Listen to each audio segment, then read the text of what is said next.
Представи си следната ситуация. Годината е 1996. Току-що си получил заплатата си. Ти си горд собственик на 10 000 лева. Чувстваш се добре, нали? Отиваш до магазина, за да купиш телевизор. Продавачът ти казва: цената е 8000 лева. Ти се усмихваш, решаваш да помислиш до утре. Връщаш се на следващата сутрин и същият телевизор вече струва 15 000 лева. Твоята заплата буквално се е изпарила, докато си спал. Не защото си похарчил парите, а защото парите са те напуснали. Това не е сюжет на антиутопичен филм. Това буквално беше реалността за хиляди българи. И тук идва въпросът, който водява икономистите и до днес. Ако всичко се разпадаше, защо просто не приехме еврото тогава? Или поне нещо по-стабилно? Защо избрахме този странен механизъм, наречен валутен борд? И как той ни заключи в икономическа чакалня за следващите 30 години? Тук е моментът да се представя. Казвам се Митко и прекарвам прекалено много време в мислене за хиперинфлация, парични агрегати и защо хората продължават да държат спестяванията си под дюшека. Ако си човек, който се опитва да разбере как да предпази трудно спечелените си пари от политическите грешки на миналото и настоящето, задължително цъкни бутона за абониране и удари един палец нагоре, ако това видео ти е полезно. Вижте, тук е нещото, което повечето хора не осъзнават. През 1997 година България не беше просто бедна. България беше финансова черна дупка. Инфлацията достигна 311% само за един месец, февруари.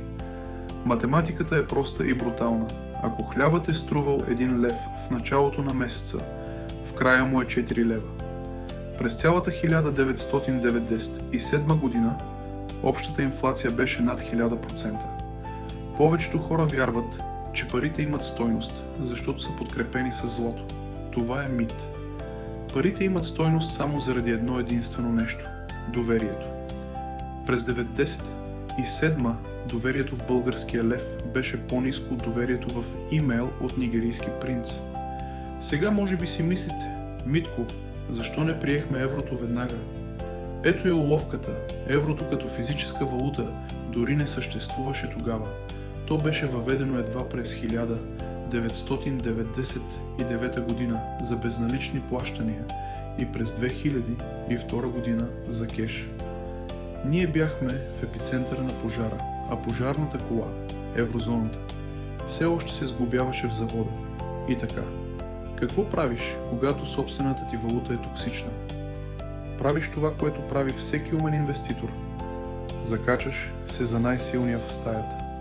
По онова време това беше германската марка. Тук става интересно.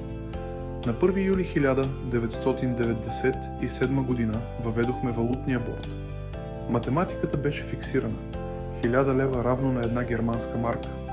По-късно, след деноминацията, стана 1 лев равно на една марка. Как работи това психологически? Това е като да имаш дете, което постоянно харчи пари за глупости. Валутният борд е строгият родител, който му казва: можеш да похарчиш 1 лев, само ако имаш една марка в сейфа, която да го покрива. Това сложи край на печатането на пари без покритие, но тук идва голямото обаче. Това решение ни спаси от глад, но ни лиши от монетарна независимост. Ние доброволно се отказахме от правото да управляваме собствените си пари. Сега често чувам хората да казват: ама ние можехме да влезем в еврозоната още през 2007 година с Румъния. Тук е моментът за доза истина. Влизането в еврозоната не е като да се запишеш за фитнес. Трябва да отговаряш на критериите от Маастрихт. Дефицит под 3%, дълг под 60% и най-важното – инфлация, която не е много по-висока от средната за отличниците в ЕЩ. България често прескачаше тези критерии като на куц крак. През 1997 бяхме твърде нестабилни. През 2008 дойде световната финансова криза. Винаги имаше нещо. Но истинската причина е психологическа. Политическата класа в България винаги се е страхувала от еврото. Защо? Защото еврото означава прозрачност. Когато си в валутен борд, ти си в сивата зона. Когато приемеш еврото, ЕЦБ започва да гледа в твоите банкови сметки с лупа. Това е като разликата между това да живееш под наем без договор и това да си купиш имот с ипотека. При второто балто, банката знае дори каква марка тоалетна хартия купуваш. Ето какво повечето хора не осъзнават.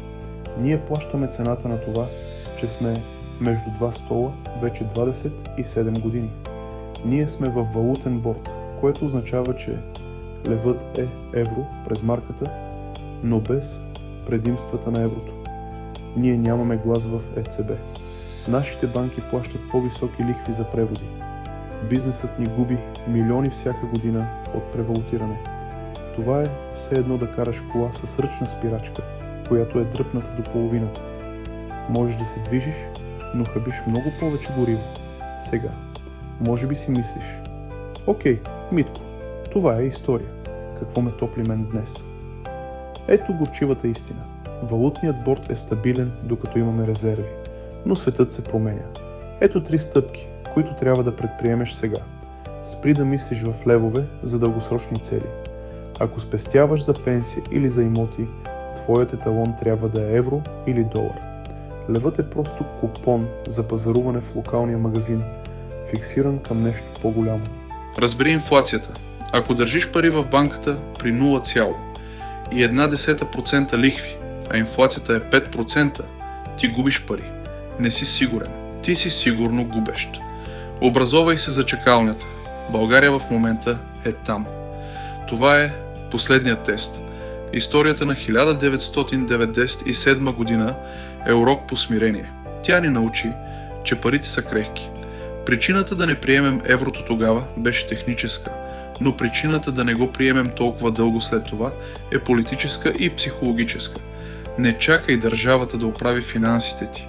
Държавата показа през 1997 колко бързо може да ги занули. Ти си собственият си валутен борд. Ти определяш правилата в твоя дом. Ако искаш да научиш как да инвестираш в активи, които не зависят от това дали политиците ни ще се разберат за датата на приемане на еврото, изгледайте следващото ми видео за индексите и златото. Благодаря, че бяхме заедно. Инвестирайте умно. Чао!